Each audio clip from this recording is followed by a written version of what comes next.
Pas Davosit, Edi Rama si mbyllën dyert edhe në konferencën e Mynihut. Kështu deklaroi në konferencën për gazetarët lideri i opozitës Sali Berisha, i cili akuzoi kreun e qeverisë Edi Rama se është i izoluar ndërkombëtarisht dhe i padëshiruar nga liderët botëror. Berisha ironizoi edhe daljen e tij publike me dashnor Sulën, për cilën tha se është pikërisht për të mbuluar skandalin diplomatik.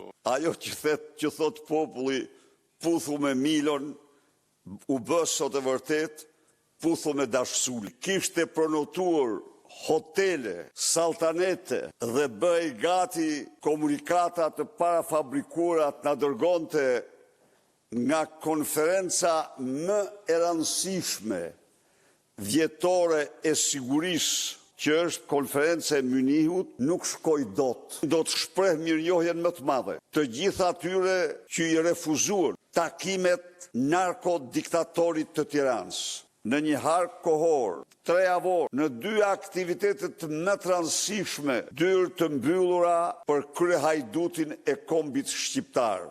Sipas Berishës, mungesa e Ramës në Mynih nuk është një incident protokolli, por ndëshkim diplomatik për mbrojtjen që kreu i qeverisë po i bën zëvendëse së tij. Një situatë të tillë është nga më të papërsëritura në historinë e marrëdhënieve ndërkombëtare. Iniciatori kryesor i këtij forumi nuk donte të turpronte sallën Edi Rama me praninë e tij, për t'i dhënë kapak ndëshkimi diplomatik dhe politik të hajdutit që përdor Lubin si parzmore për mbrojtjen e vet, është kjo e pashembullta në historinë e konferencës së sigurisë në Mynih.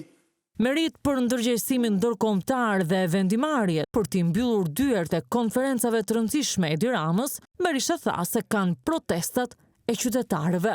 Qëllimi më të madh qytetarëve opozitar, të cilët me protestat e tyre u bën zëri i ndërgjegjes kombëtare të shqiptarëve. Dhe ky zë po jehon në Europë dhe në botë. Nxiti vendimet më të rëndësishme ndaj një personi që është armik i rrezikshëm për kombin shqiptar. Kryedemokrati akuzoi Edi Ramën se po kërkon të ndryshojë edhe kodin penal për të mbrojtur vjedhjet, teksa kishte edhe një paralajmërim për të.